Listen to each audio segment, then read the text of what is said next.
He walked in without knocking. I was still in my robe. And what passed between us in that 2-second silence still hasn't left the room. But that comes later. For now, I have to tell you about the night before. Because everything that happens in silence starts with what wasn't said. And what wasn't said was, I don't remember the last time I looked at myself like a woman instead of someone's wife. I'm Rachel, 48. I've been married to Matthew for 24 years. I used to count them like badges, polished, public, earned. Now I count them like layers of paint on a wall I don't recognize anymore. We live in a quiet house.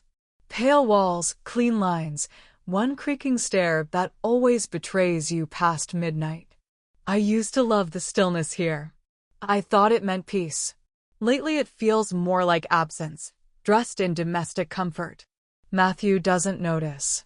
Not because he's cruel, but because he still loves me in the way that's safe, familiar. His love hums in background noises.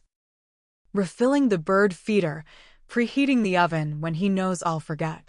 I used to think that was enough. Maybe it still should be. Logan arrived late. Matthew's nephew, 26. I hadn't seen him in 4 years. The last time was Thanksgiving.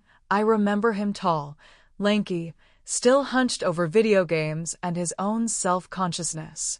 Back then, he was the kind of boy who forgot to make eye contact and apologized for existing. Back then, he was just family. Still is. It was past midnight when I heard the door. Low voices. The thud of a duffel bag against hardwood. I stayed upstairs. Already in my robe. Already sinking into the mattress. I heard Matthew show him the guest room. I heard the polite tones, let me know if you need anything, and bathrooms down the hall. I heard the stairs creak again as Matthew returned. I closed my eyes, and then opened them again, and didn't sleep. There's something strange about hearing a stranger's voice in your home. Even when it's not a stranger, even when it's family, it shifts the air. I lay there, robe wrapped around me, the hem brushing my calves. Old terry cloth. A little frayed. A comfort object more than clothing.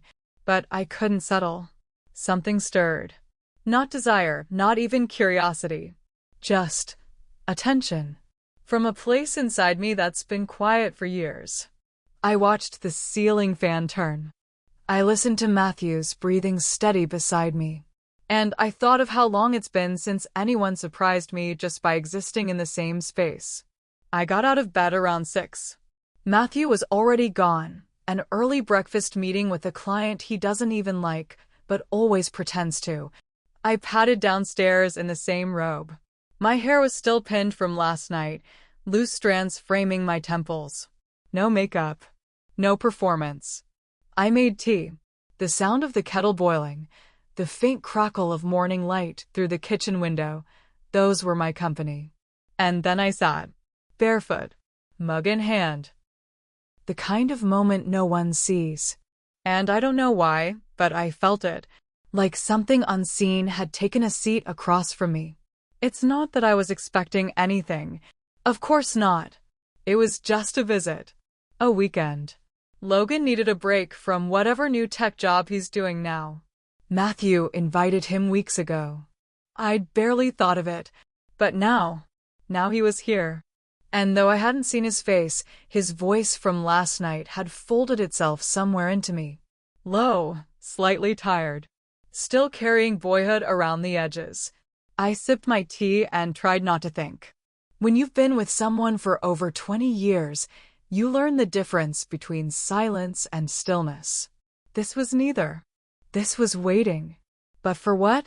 I couldn't name. I moved slowly that morning. Like my body was unsure of itself. I opened the window over the sink. The cool air slipped in. The robe moved against my skin. Light. Not unwelcome. And then I heard it. A sound too casual to be deliberate. The soft turn of the kitchen door handle. Not the front door. Not the back. The kitchen door. I didn't turn. Not right away. I just froze. Mug half raised. And then the door opened. He stepped in like he hadn't thought about it. Like he expected no one to be there. I turned my head, and there he was. I don't know what hit me first, the height, the presence, or the way he filled the doorway like he belonged there. He looked older, not just aged, formed. The softness of boyhood was gone. His shoulders broader, his jaw square, a shadow of stubble, and a look in his eyes that didn't ask questions, just noticed. And I didn't move. 2 seconds, maybe less. But time broke open. He froze. I froze. And for a moment, neither of us breathed. His eyes dropped, not quickly, not ashamed, then rose again. And in that look, not hunger, not guilt, recognition. And that's what stole the breath from my throat. Not that he saw me, but that I felt seen. I wish I could tell you I looked away. I wish I could say I adjusted my robe, smoothed my hair, said something casual like, "Good morning." But I didn't. I just stood there, warm mug against my palms, barefoot on cold tile, feeling the edge of something I couldn't name press against the ribs of my quiet life. And I hated that part of me that stayed standing. But I hated more the part that wanted to speak, to explain, to cover, because explanation is an apology in disguise. And I didn't want to apologize. He blinked. "Sorry, I didn't know you were in here." His voice was lower than I remembered. Steady, not startled. And then he stepped back. No hurry, no stumble. He closed the door gently behind him. And the silence he left behind wasn't silence anymore. It was soundless thunder. I stood there for another full minute, still holding the mug, still barefoot, still in my robe. But something inside me wasn't wrapped anymore. Something had seen daylight, and it was not going back to sleep. I didn't tell Matthew. I didn't tell anyone, because there was nothing to tell, except everything. That night, I lay in bed listening to the quiet hum of the house. Matthew beside me, one hand on my hip in that familiar way that says, "I'm here, I love you, I always have." And I felt it. The robe folded neatly over the chair. The stillness of the room. The memory of a 2-second silence in the kitchen. And the way Logan had looked at me like I wasn't an idea, I was real. The part of me that felt that? She's awake now. And she isn't going back to sleep. There's a kind of silence that doesn't leave a room. It stays curled in corners, tucked into shadows, breathing beneath the wallpaper. That's what the kitchen felt like the next morning. The chair where I had sat was still pushed back slightly. The mug, rinsed and placed upside down in the rack, caught a thin line of light from the window. And the air, it still remembered me. I woke up early again. Matthew had already left. His note, short, affectionate, was stuck to the mirror in the hallway. Back by 11. Tell Logan to eat. Love you. The robe was waiting where I'd left it. Folded neatly. Domestic. Innocent. I wore it again. But it didn't feel the same. It felt like putting on something I'd already taken off in another life. I moved slower this morning. More deliberate. Not because I wanted to, but because my body hadn't stopped humming since yesterday. I made tea again. Same mug. Same movements. But now I was aware of every detail. The way the fabric clung just slightly to the back of my thigh as I leaned over the kettle. The faint smell of soap from the sleeve. The skin of my neck uncovered. I wasn't trying to be anything. But I wasn't not either. That's the part that haunted me. I didn't hear him until the door opened. And then everything in me stood still. The same kitchen door. The same soft creak. And the same him. Logan. I turned. He was barefoot. T-shirt, hair still damp from a shower. A slowness to his movements, like he hadn't decided whether he belonged here yet. And then his eyes met mine. I wish I could say it was awkward. But it wasn't. It was worse. It was aware. That's the word I keep circling. His eyes dropped again. Not to scan, just to understand. And when they came back up, I wasn't just Matthew's wife anymore. I was Rachel, standing barefoot in a robe too old to be mysterious, but not too old to be seen. I didn't mean to interrupt, he said. Voice quiet. Even. I shook my head. You're not. I don't know why I said that. He stepped further in. Carefully, not cautiously, like someone who doesn't want to spill anything. Even silence. Tea? He asked. I nodded. Still hot. He poured without asking. We stood at opposite counters, both holding mugs. Steam rose between us. No small talk. No apologies. Just the humming presence of the night before, turned into morning breath. It was him who broke it. You look different in the morning. I turned, startled. Not by the words, by the steadiness in them. I smiled. Something half-curved, unsure. That's usually code for less presentable. No, he said. And that was all. No teasing. No grin. Just that. No. We didn't talk after that. He finished his tea and rinsed the mug. He moved like someone used to shared spaces, a man with quiet habits. I didn't move from my place. I watched the water hit porcelain. I watched the way his fingers curled around the handle. I watched everything. When he left the kitchen, I felt the air collapse. And I hated that I'd been holding my breath. The rest of the day passed in fragments. Matthew returned, cheerful, loud in the way that fills a house. He kissed my temple. Asked about Logan. I said he was still sleeping. It was a lie. He was out back an hour ago. Shirtless, reading on the porch. But I didn't say that. At dinner, Logan was polite. He asked Matthew about work, told a story about turbulence on the plane. I barely spoke. At one point, his fingers brushed mine when he passed the salt. I didn't flinch, but I felt it, the exact spot, the heat, the timeline it came from. Matthew didn't notice. Why would he? That night, I lay in bed staring at the ceiling. Matthew fell asleep quickly. He always does. I turned to face the wall, clutching my own arms like they might hold me still. But they didn't. My skin remembered too much. What is it that makes something forbidden? Not rules. Not age. Not roles. It's the moment after you realize you want it. Not carnally. Not destructively. But deeply. Because once you've been seen, truly seen, it's hard to go back to being invisible. Around 2 a.m., I heard the floor creak. Not outside our door, down the hall. Then the back door. A breath of night air moved through the house like an echo. He was outside again. And I lay there awake, robe on the chair, hands curled against my chest. Not moving. I got up an hour later. Quiet. Careful. I didn't go to him. But I looked out the window. He was on the porch again. Same chair. Bare feet up. Eyes closed. Not asleep. Just existing. And that felt more intimate than anything else could have. I returned to bed without a sound, and dreamed of silence that could taste like breath. They say it only takes a moment. One glance. 1 second.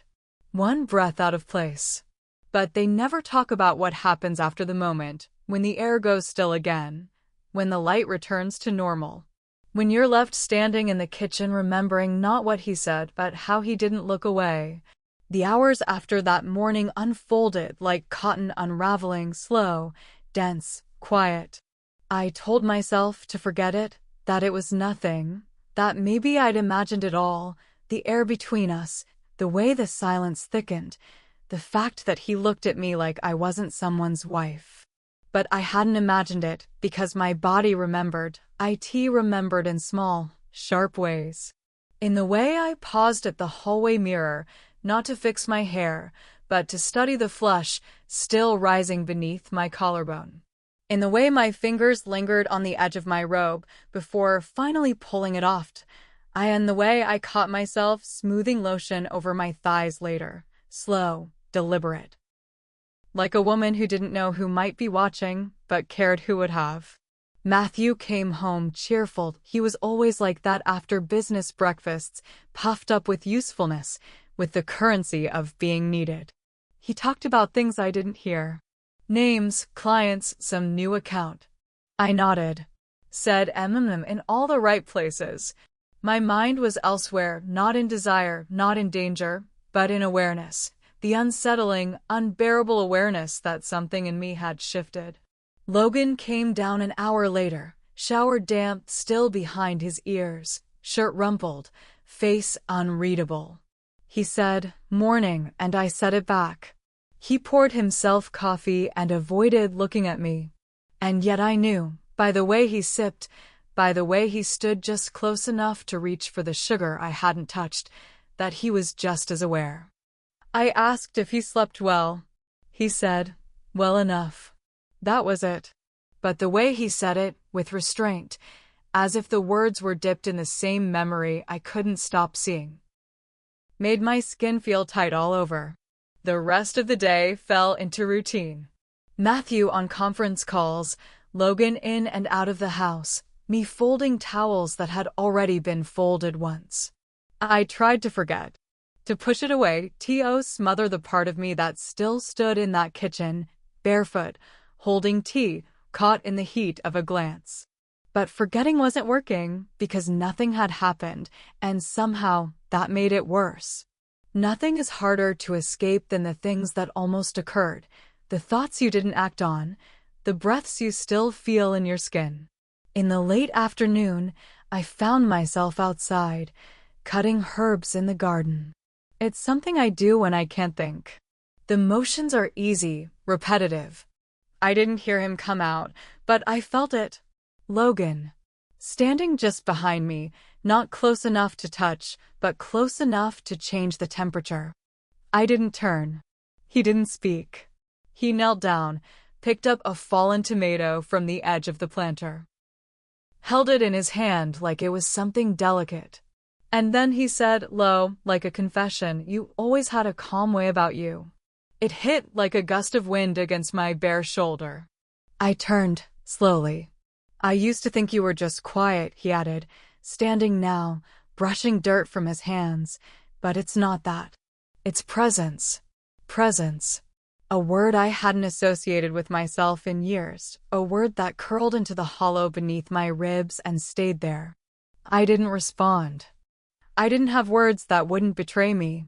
He stepped back, just slightly, just enough to end the moment. But I stood there for a long time after he went inside, holding scissors in one hand and rosemary in the other, feeling like something had opened without my permission. At dinner, I caught him watching me. Once, twice. Always when Matthew was turned. Not staring, just watching, like someone memorizing. I felt my face flush. Felt the familiar guilt begin to coil. But guilt wasn't the right word. It was exposure. I had been seen, and I hadn't looked away. Later, Matthew touched my arm in bed. Gentle, familiar, expected. I let him. But my breath caught. Not from his hand. From the realization that I was comparing. And that comparison didn't scare me. What scared me was how natural it felt. The robe stayed in the closet that night. I chose a soft cotton shift instead, old, simple, but unfastened slightly at the collar. Not for anyone. Not for Logan. For the woman who had been invisible in her own reflection for years.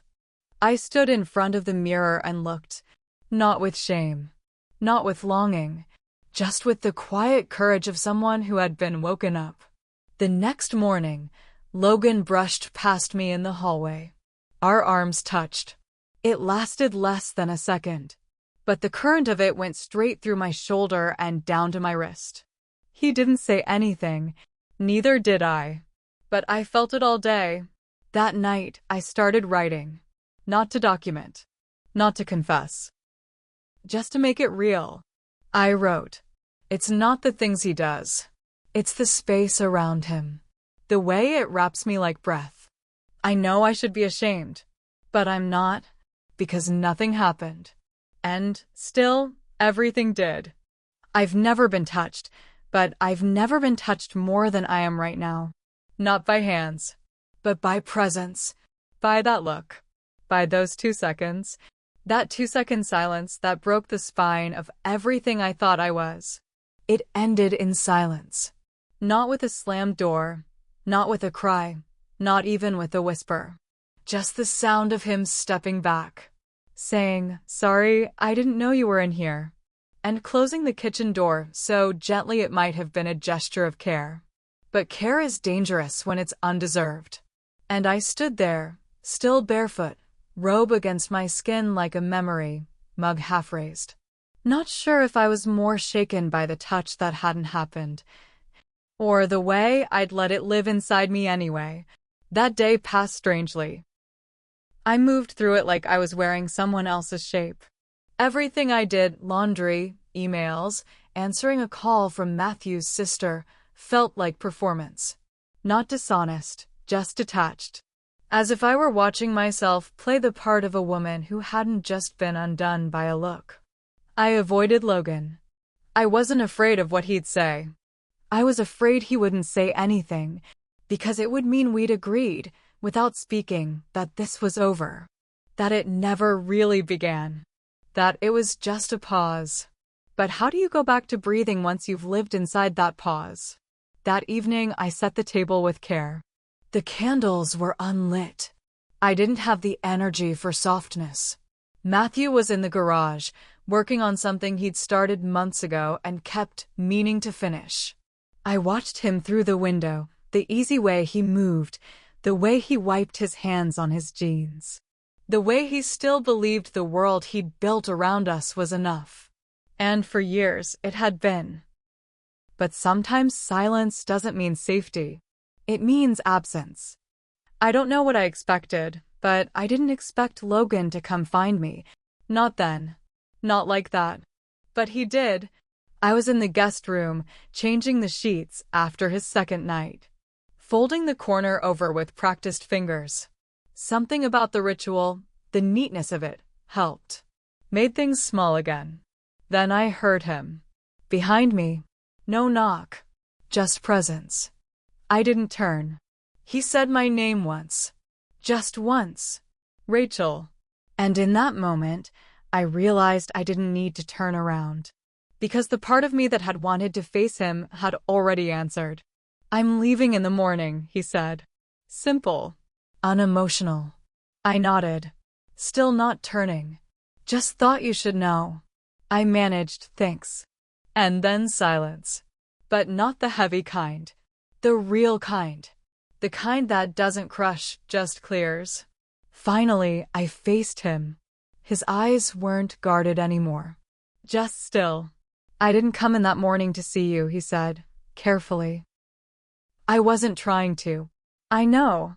We stared at each other, that same impossible distance between us again. He looked down, then up. I didn't want to leave like this. Without. I shook my head. "You don't have to explain." "I want to." That stopped me. And I hated how much I wanted to hear it. "I don't know what it was," he said. "But it felt like something." "It was something," I said. Not a question.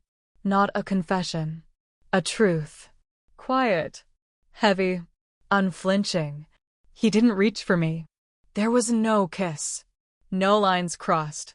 Just two people in a room filled with the weight of not touching.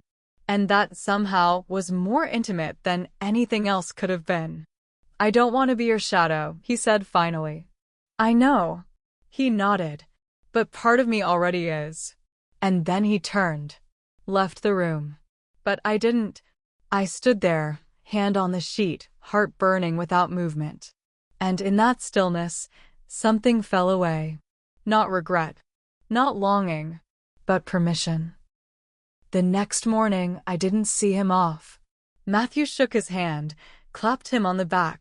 Said something about visiting again soon. Logan smiled. Said he'd like that. And then he left. I watched from the window. Hidden. Present. His bag in the trunk. His hands steady on the wheel. No glance back. But the space he left behind didn't empty. It grew. Not louder. Not deeper. Just clearer. I didn't cry. I didn't write. I didn't even touch the robe. I just sat in the living room, fingers curled around the armrest, listening to a house I thought I knew and realizing I'd never heard it properly. Because for the first time in years, there was no echo of who I was supposed to be. Just the quiet rise of who I might be next. That evening, Matthew asked if I wanted to go out for dinner. I said no, but I kissed his cheek. And for once, I wasn't pretending.